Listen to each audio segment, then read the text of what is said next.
Jesus Cristo mudou o meu viver. Eu trouxe aqui um exemplo vivo, que é o Alex. Alex, fica à vontade, Alex.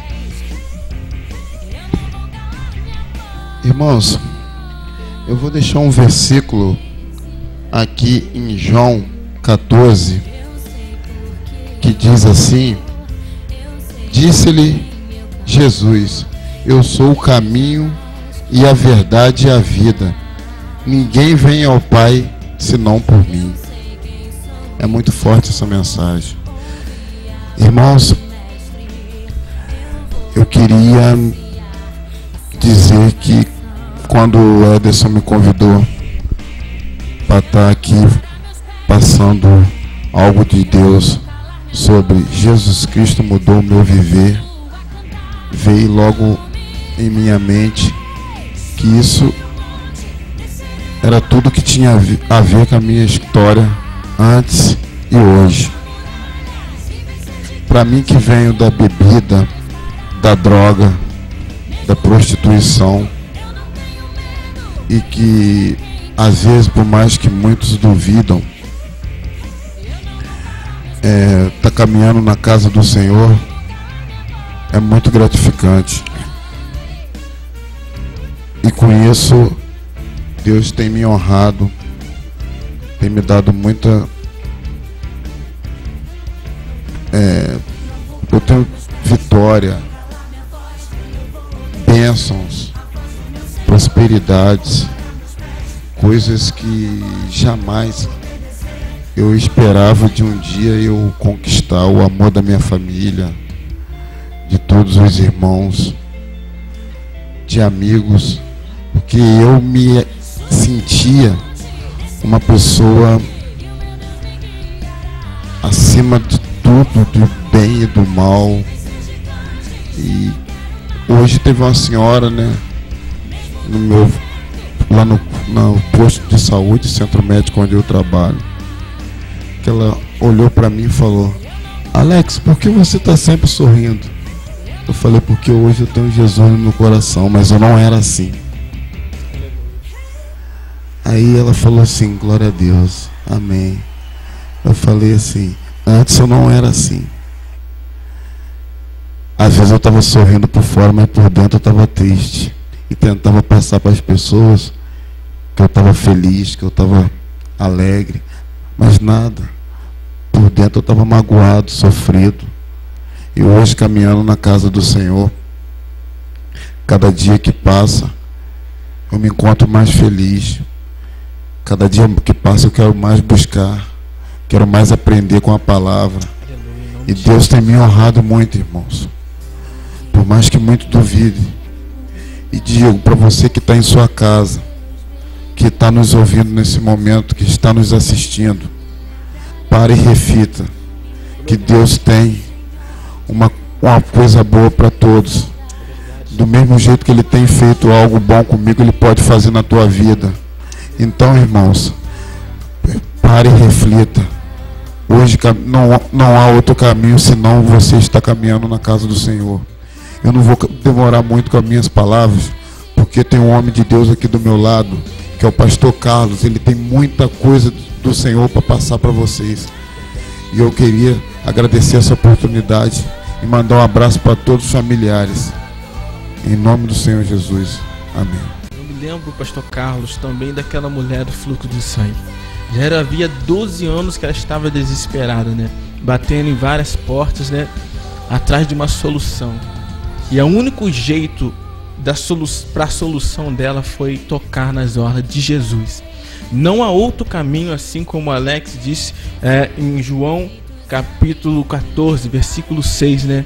Jesus é o caminho, Ele é a verdade e a vida. Não existe, não há outro caminho ao Pai senão por Jesus. Assim diz o Senhor Jesus. O domínio e o poder está na mão do nosso Senhor Jesus. Amém? Pastor Carlos, fica à vontade.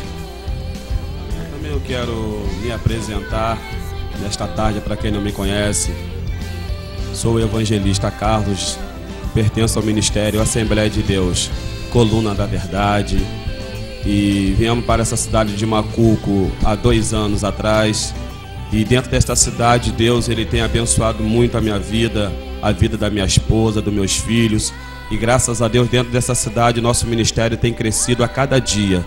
E quero dizer para você que está ouvindo este programa nesta tarde que vale a pena você ser fiel ao Senhor. Porque a partir do momento em que você é fiel a Deus, Ele muda a tua vida, Ele muda a tua história, dá solução para o teu problema. Então creia que Jesus, Ele pode todas as coisas. Você que está em casa agora, você que tem a tua Bíblia, abra a tua Bíblia comigo no livro de 1 Crônicas, no capítulo de número 13 e versículo de número 12 até o versículo de número 14. Nós vamos falar a respeito de um homem que Deus mudou a vida dele e que através desta mensagem que eu já ministrei algumas vezes, eu peguei como exemplo e Deus assim também, Ele abençoou a minha vida. No livro de 1 Crônicas, capítulo 13, versículo de número 12 até o versículo de número 14, que diz assim: E naquele dia temeu Davi ao Senhor, dizendo: Como trarei a mim a arca de Deus? Pelo que Davi não trouxe a arca a si, a cidade de Davi, porém a fez retirar à casa de Obed-edom, o geteu. Assim ficou a arca de Deus com a família de Obed-edom 3 meses em sua casa.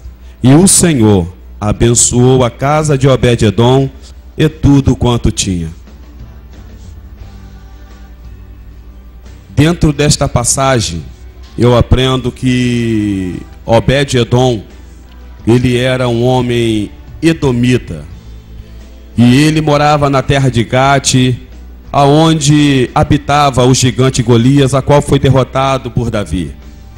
A história nos conta que Obed-edom, sendo da terra dos filisteus, e quando ele conhece a palavra da verdade, ele na mesma hora parou de adorar ao Deus de Dagon. Era o Deus a qual os filisteus o adoravam. E a história nos conta que Obed-edom agora ele resolve a deixar a idolatria de lado e agora ele quer seguir o verdadeiro caminho. Então este Obed-edom agora ele começou a ser rejeitado na sociedade onde ele estava. A história nos conta que a tua esposa, ela era estéril, não podia conceber filhos. Então tudo que Obed-edom ele tinha era estéril. Ele tinha algumas cabeças de gado que também era estéril, a tua esposa, a tua plantação, tudo que Obed-edom fazia, nada dava certo. Ele tinha muitos projetos, tinha muitos planos e nada dava certo para ele. E a Bíblia nos diz então que este casal humilde, simples, eles começam agora a ser excluídos da sociedade. As pessoas não davam a mínima para eles porque eles deixaram de adorar a um Deus que nada podia fazer pelas suas vidas. E diz a história que então Obed-edom ele resolve sair da tua cidade e tentar a vida em outro lugar. E a história vem nos dizendo que ele agora consegue construir uma casa à beira do caminho. Uma casa esta de pau a pique, uma casa muito humilde, muito simples. E ele sai da tua cidade com a tua esposa. E o tempo agora veio se passando. Obed-edom, um homem que tinha uma história horrível, triste. Ele já não tinha mais amor pela tua esposa. Ele já não tinha mais prazer de estar com ela, porque ela também não podia lhe conceder filhos. A história nos conta que os gado não dava cria. Tudo que Obed-edom plantava, nada colhia, porque tudo na vida dele era estéril. E então assim ele foi vivendo à beira do caminho. E a história vem nos contando que quando o rei Saul, ele morreu, Davi agora ele senta na cadeira e começa a reinar no lugar de Saul. E diz a história que aos tempos passados, Deus ele mandou com que Moisés chamasse um arquiteto para fazer uma arca. Fazer da madeira de acácia onde dentro daquela arca estaria a tábua com os 10 mandamentos. Então Deus ele falou com Moisés: Moisés, ninguém pode tocar nesta arca, porque esta arca ela vai ser enviada aonde o meu povo de Israel estiver. Aonde esta arca estiver, a minha presença vai estar junto com o povo de Israel. E o tempo então veio se passando. A Bíblia vem nos dizendo que havia uma batalha, uma luta travada entre o povo filisteu e o povo de Israel. O povo filisteu então era o povo inimigo número 1 de Israel. E diz a história que Israel, quando eles estavam na obediência, Deus ele sempre dava a vitória para o teu povo. Mas certo tempo, o povo de Israel agora começa a deixar Deus de lado e começa a fazer coisas que não agradavam aos olhos do Senhor. O povo de Israel agora começa a desobedecer a lei do Senhor. E diz a Bíblia que Deus agora entrega o teu povo na mão do inimigo. Agora vem um filisteu e começa a matar muitos homens do povo de Israel. A Bíblia vem nos dizendo que agora o povo filisteu, eles vencem o povo de Deus por causa da desobediência.